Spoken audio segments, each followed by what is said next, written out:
Jésus, nous t'en prions ainsi. Amen. Alors, une fois de plus, le titre du message d'aujourd'hui, c'est « Ton identité en Christ ». Ton identité en Christ.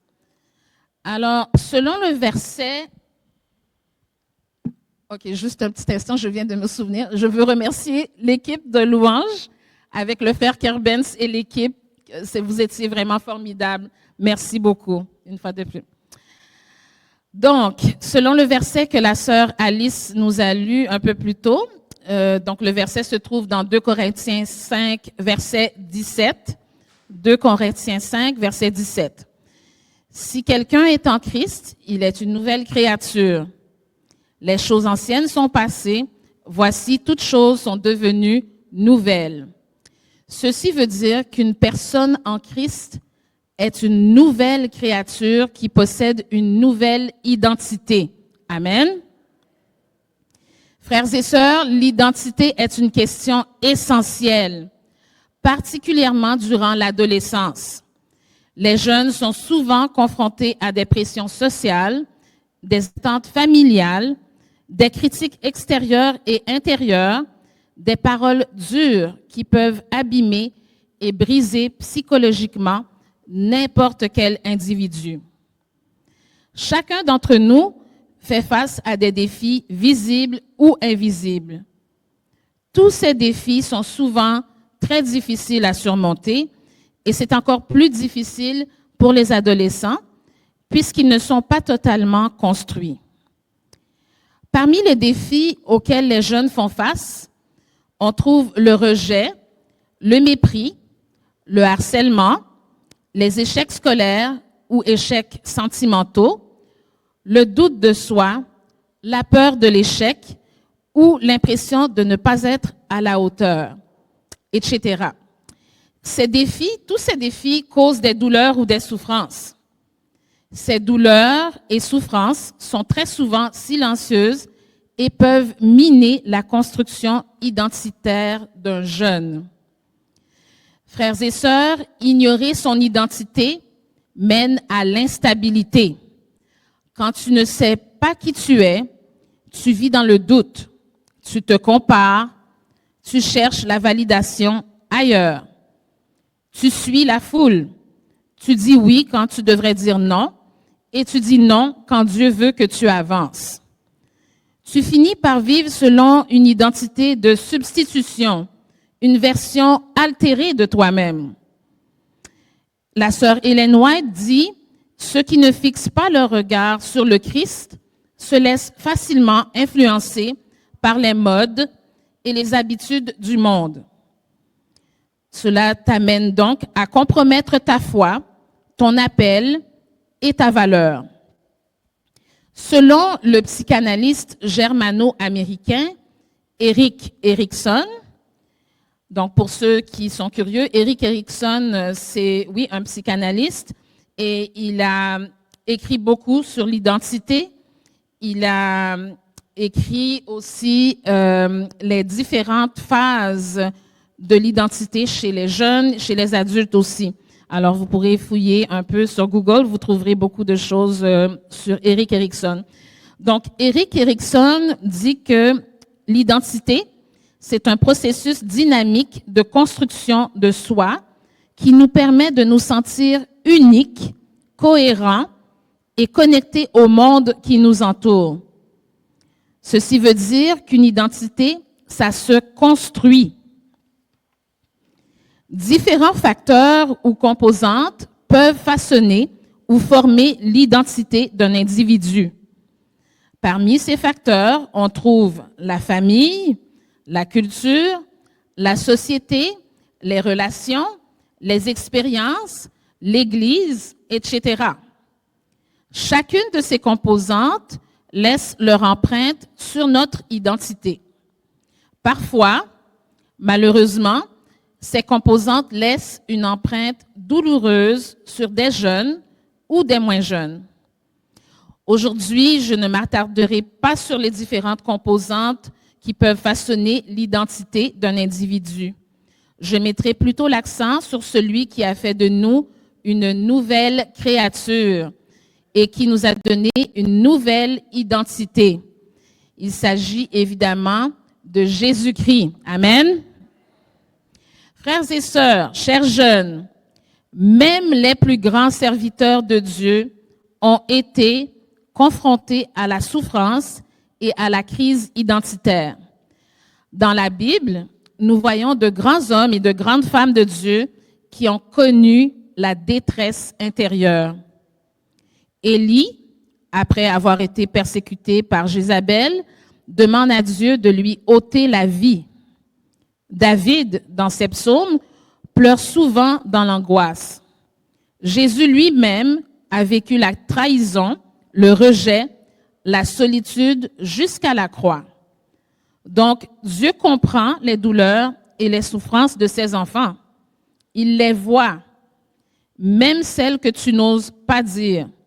Et c'est dans cette douleur qu'il veut te rappeler que tu es son enfant, que tu es précieux à ses yeux et qu'il te connaît par ton nom. Dans ce monde rempli d'incertitudes, il est vraiment essentiel pour un jeune chrétien de comprendre son identité en Christ. Cette identité ne se limite pas à une appartenance religieuse formelle. Cette identité doit être enracinée dans une relation intime avec Jésus-Christ, fondée sur les Écritures et nourrie par la prière, l'obéissance et la communion fraternelle. Jeunes qui m'écoutez ce matin, savez-vous qui vous êtes? Chers jeunes, comprendre son identité en Christ permet d'échapper au piège de la comparaison malsaine, de l'autodénigrement et des normes imposées par la société. L'adolescence et la jeunesse sont des saisons ou des périodes d'exploration et de construction identitaire, Dieu désire que cette construction se repose sur une fondation solide. Jésus-Christ, le roc inébranlable. Un jeune chrétien peut parfois se sentir tiraillé entre les valeurs bibliques et les standards du monde. Mais c'est en revenant à la parole, en méditant sur les promesses de Dieu, qu'un jeune chrétien peut retrouver son orientation. Étudier quotidiennement la Bible n'est pas une simple habitude religieuse. C'est une façon de se laisser transformer.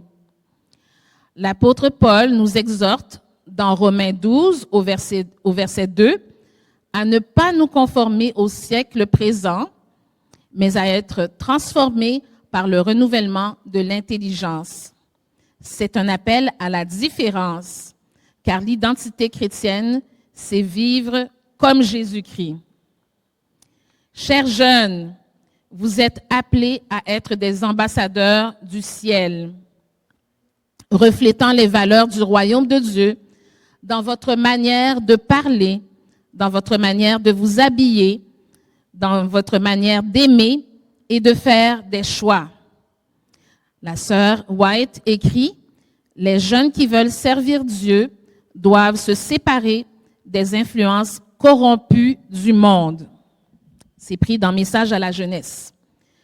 Chers jeunes, je ne veux pas dire qu'il faut que vous soyez des saints, mais vous devez vous laisser transformer par l'Esprit de Dieu, avoir un désir sincère de plaire à Dieu, être différent, ce qui veut dire, selon Matthieu 5, verset 14, être un témoignage vivant. Vous devez être une lumière et briller devant tous les hommes afin qu'ils voient le bien que vous faites et qu'ils en attribuent la gloire à notre Père céleste. Nous ne pouvons pas être une lumière et briller si notre identité n'est pas enracinée dans notre relation avec Christ. Jean 15, verset 5 déclare, « Je suis le cep, vous êtes les sarments. Celui qui demeure en moi et en qui je demeure porte beaucoup de fruits. » Donc, l'identité chrétienne prend racine dans une connexion vivante avec Jésus-Christ. Pour pouvoir établir ce lien, il faut prier, méditer et obéir à Dieu. Plus nous passons de temps avec Dieu, plus nous lui ressemblerons. La Bible nous rapporte que le visage de Moïse brillait après avoir passé du temps avec Dieu. Ainsi, en demeurant avec Christ et en Christ, on finira par refléter son caractère. La sœur White affirme: la vie chrétienne est une vie d'abandon de soi, une vie de confiance simple, une vie de communion avec Dieu. Pour le jeune chrétien, cela signifie que tu dois choisir chaque jour de demeurer dans l'amour de Christ malgré les distractions. Chers jeunes, construire une identité en Christ n'est pas une chose facile. L'ennemi cherche à semer le doute en nous, la peur, la culpabilité et la confusion. Il veut que nous oublions que nous sommes des enfants de Dieu. Satan sait qu'il ne peut pas vaincre l'âme fermement attachée à Dieu. C'est pourquoi il tente d'éloigner les jeunes de la prière, de l'étude de la parole et de la communion fraternelle. Chers jeunes, la foi n'est pas juste un concept, c'est un bouclier. Chers jeunes, la prière n'est pas une simple formalité, c'est une arme. Alors, revêtez-vous de toutes les armes de Dieu. Chers jeunes, n'oubliez pas que vous n'avez pas à lutter contre la chair et le sang, mais contre les dominations, contre les esprits méchants dans les lieux célestes.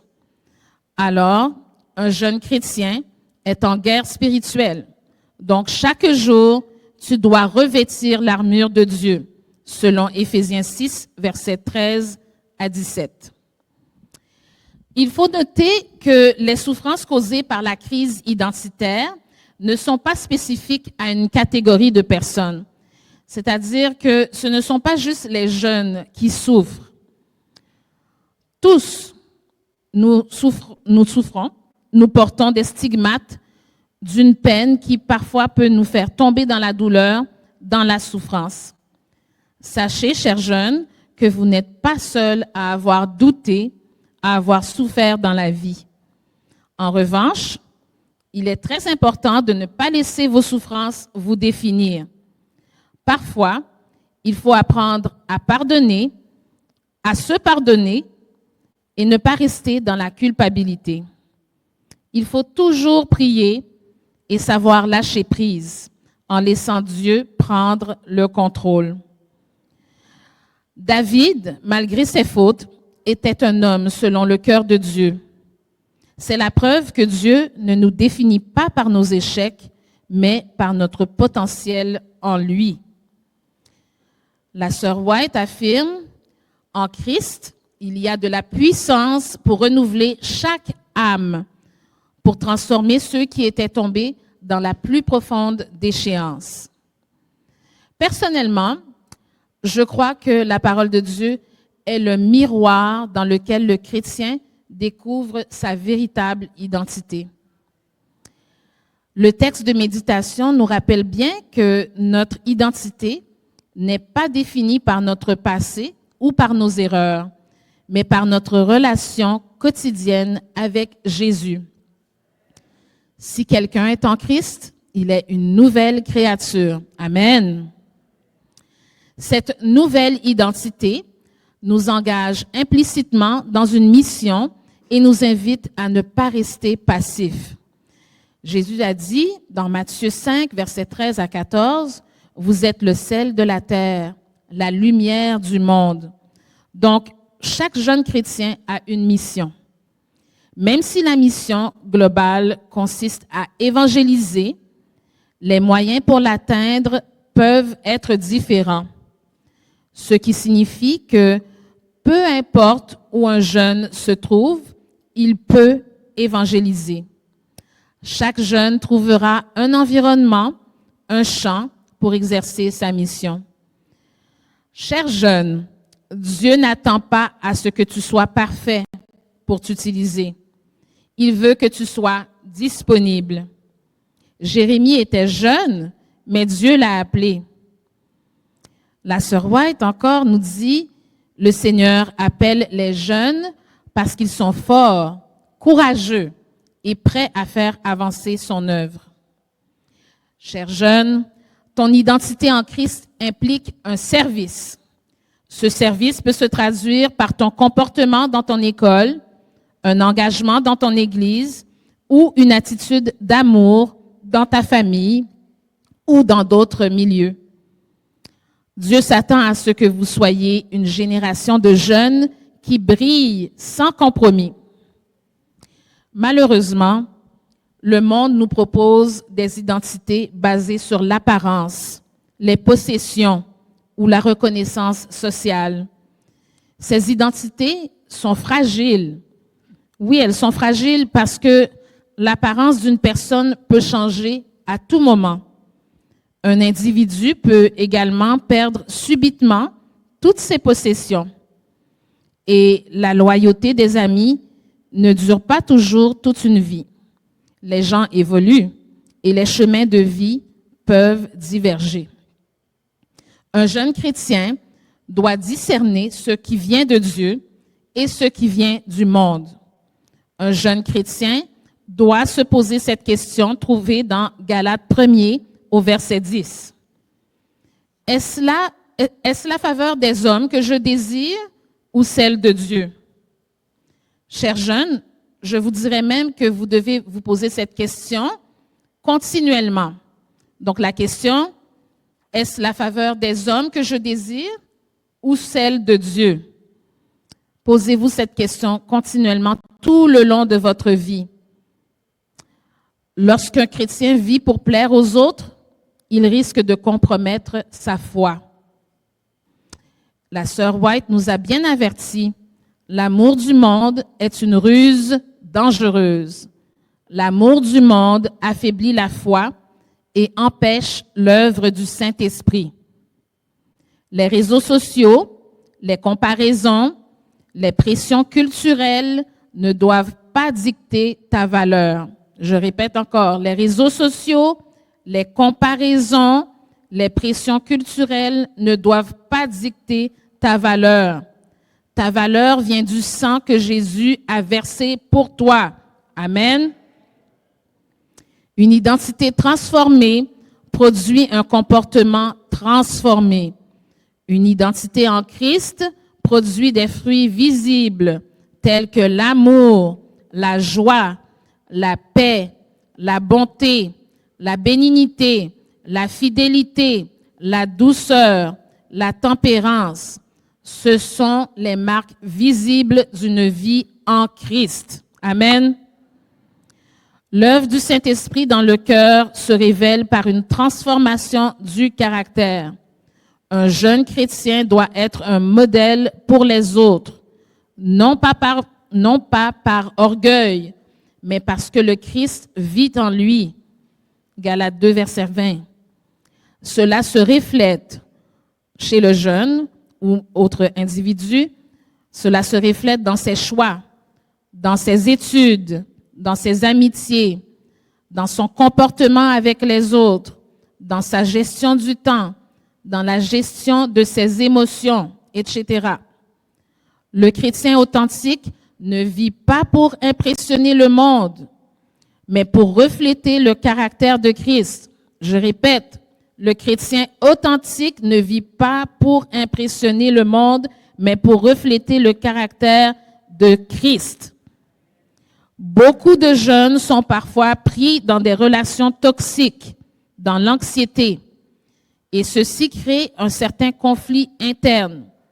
Ce conflit intérieur engendre une fatigue spirituelle. Le Proverbe 29, verset 18 dit « Lorsqu'il n'y a pas de vision, le peuple périt. » Je dirais même aussi, lorsqu'il n'y a pas d'ancrage en Christ, le jeune se flétrit. Hélas.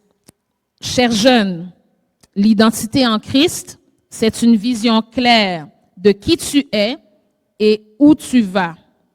Sans cette vision, tu perds ta direction.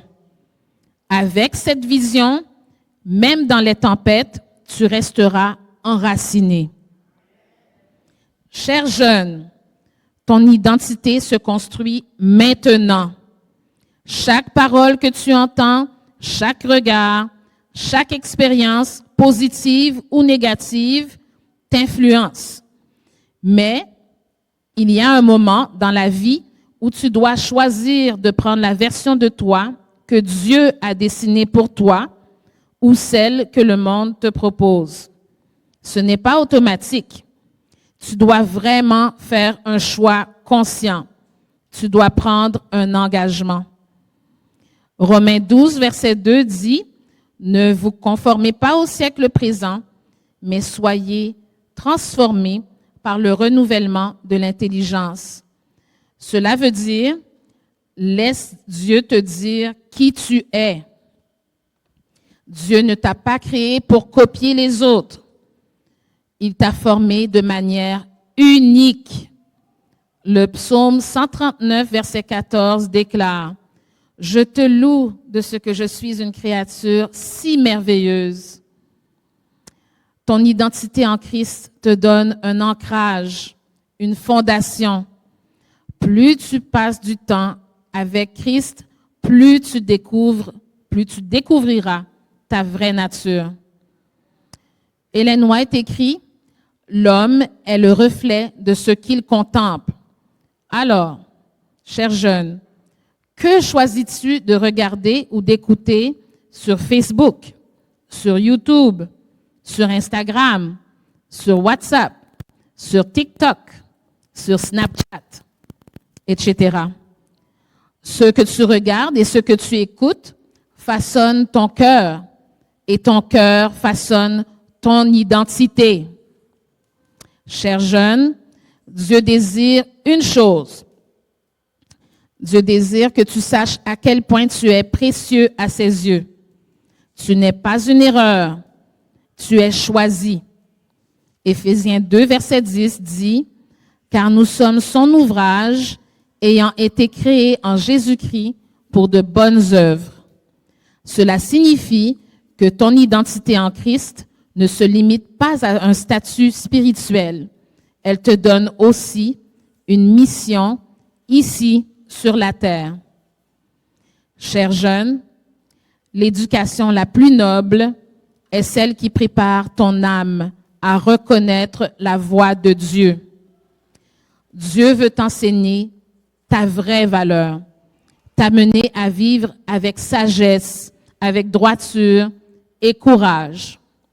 Lorsque tu es établi dans ton identité divine, tu n'es plus secoué par les critiques, par les échecs ou par les saisons difficiles.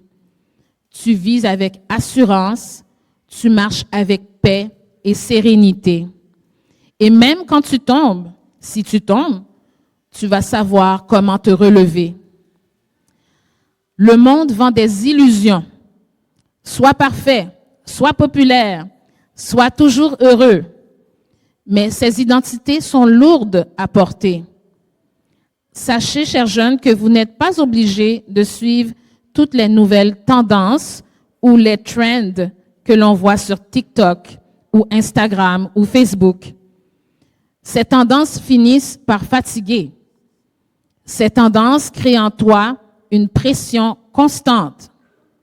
Mais Jésus dit dans Matthieu 11, verset 28, « Venez à moi, vous tous qui êtes fatigués et chargés, et je vous donnerai du repos. » L'identité en Christ, c'est ce repos. C'est cette respiration dans un monde qui court souvent sans direction. Aujourd'hui, chers jeunes, je t'invite à faire ce choix. Choisis de marcher dans ton identité divine. Choisis d'être libre. Choisis d'être vrai. Choisis d'être authentique. Une vie consacrée à Dieu est une vie d'influence durable. En vivant selon ton identité en Christ, tu deviens une lumière pour les autres, un témoin vivant. Ce n'est pas nécessaire de tout savoir. Tu n'as pas à être parfait. Tu dois seulement croire que celui qui t'a créé a mis en toi quelque chose de précieux et éternel. Chers jeunes, être en Christ signifie aussi être pardonné, être aimé, être transformé.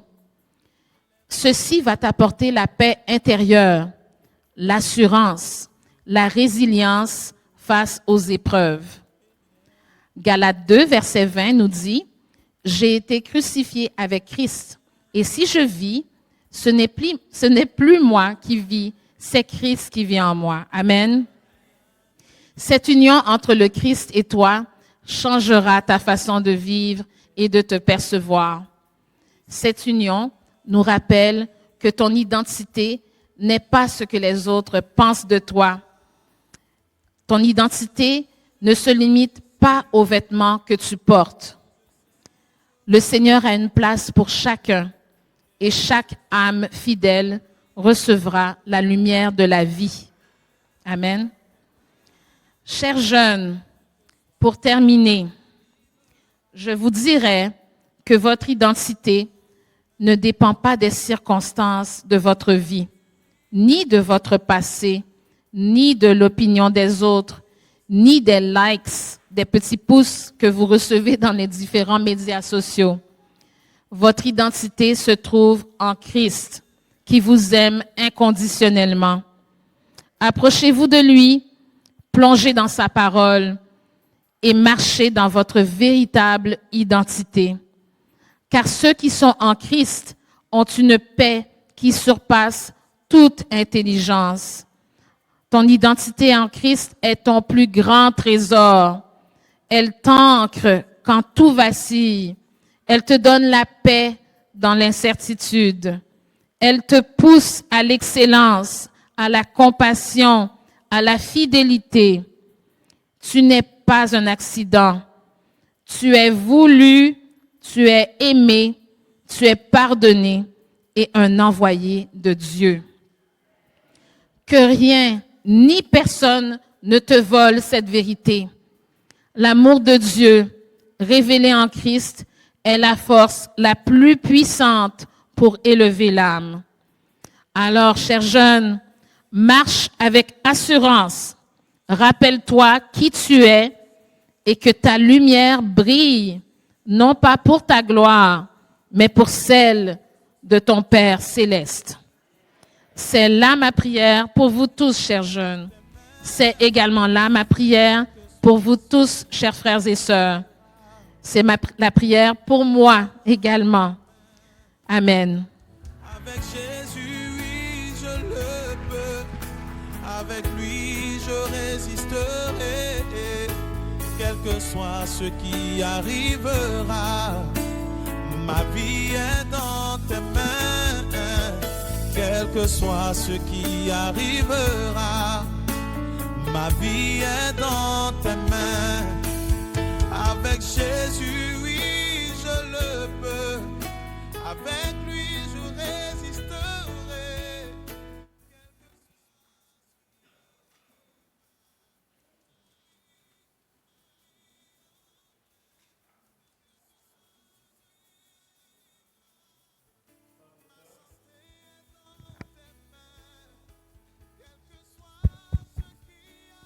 Frères et sœurs, le moment est venu de conclure ce merveilleux culte, mais nous ne quittons pas la présence de Dieu. Aujourd'hui encore, le Seigneur nous a parlé par son esprit et par sa servante. Nous voulons remercier de tout notre cœur notre Seigneur et ensuite notre prédicatrice qui nous a communié les valeurs, les normes qui vont avec l'identité chrétienne. Sœur Annie, tu t'es laissé utiliser comme un canal de bénédiction. Que Dieu continue à t'inspirer, à te bénir et à te fortifier. Un grand merci aussi à tous ceux qui ont siégé, participé et servi avec dévouement. Sans oublier le musicien qui a préparé notre cœur dans l'harmonie céleste. Les chants qui nous ont élevés dans la louange, les techniciens, les responsables et les hôtesses. Et surtout vous, frères et sœurs présents en ligne ou en personne avec nous. Nous ne pouvons pas oublier aussi de remercier le ciel qui était là avec nous, qui a ouvert les écluses de la paix, de la joie et de la communion. Allons maintenant dans le monde avec la paix de Dieu dans notre cœur et restons connectés au ciel jusqu'à ce que nous soyons tous bénis devant le trône de Dieu. Que la grâce du Seigneur soit avec vous tous. Amen. Donc, pour mettre fin au culte d'adoration, nous invitons les chantres, accompagnés du musicien, à nous diriger à diriger le peuple de Dieu dans le chant numéro 525. Je répète, numéro 525 avec le titre « Qui tout, oui tout est bien ». Bon sabbat avec vous tous. Donc c'est le numéro 523. Oui, tout est bien.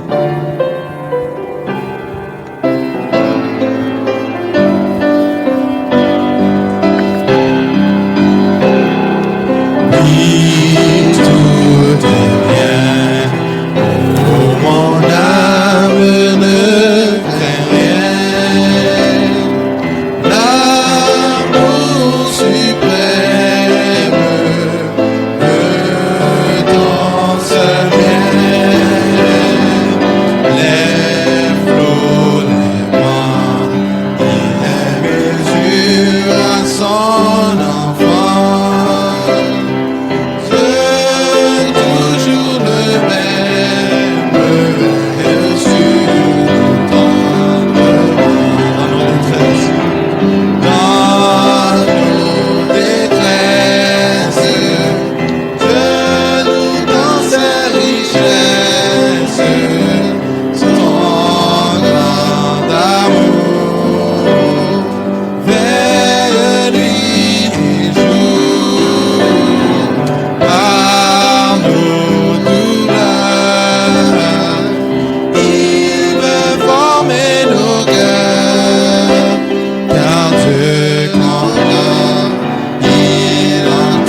avec la permission du département de la jeunesse, et ce Mona qui devrait faire la prière, j'aimerais juste prendre un petit instant pour saluer et pour souligner la présence de ma famille, une partie de ma famille. Il y a au moins 8.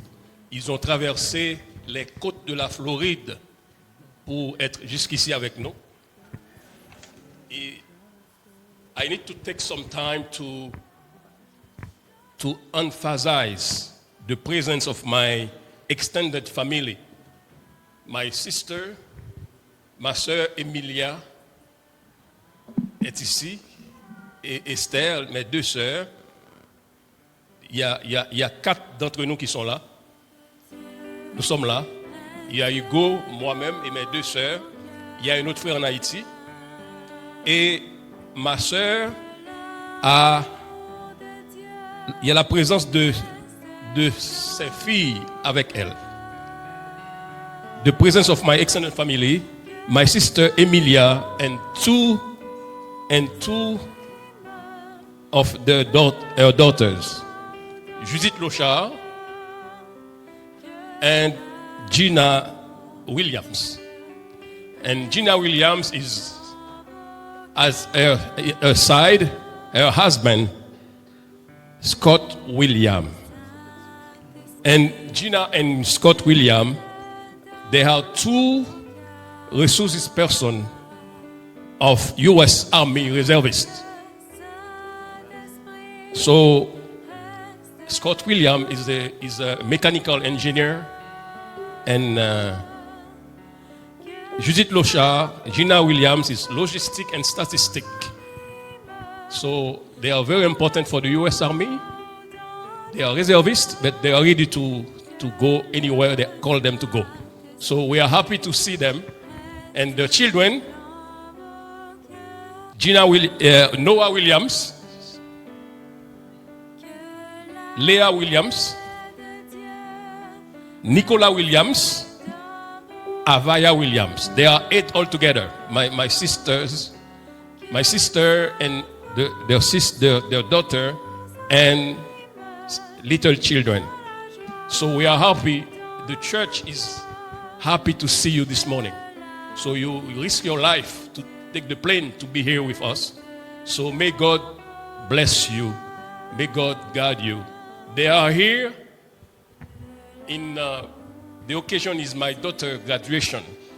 So they are here with us. So they are here for some days. So we are blessed. They are with us today. May God bless you. And we are happy. On est aussi heureux de voir mon neveu Kerbens. N'est-ce pas Kerbens? Et il est accompagné. Et nul autre que... Comment? Trisha. C'est sa fiancée. N'est-ce pas? C'est eux qui ont chanté pour la gloire de Dieu ce matin. Donc, Kerbens, retournez encore. Et venez chanter parce que ta place est là, à l'église. Et il y a les SEM. Les SEM sont là aussi. Les SEM sont là. Donc, que Dieu vous bénisse et revenez encore. Et nous allons prier. Dans nos détresses, Dieu nous tend ses richesses, son grand amour. Vers lui toujours, à son douleur, il veut former nos cœurs. Quand Dieu commande, il entend, il délivre toujours.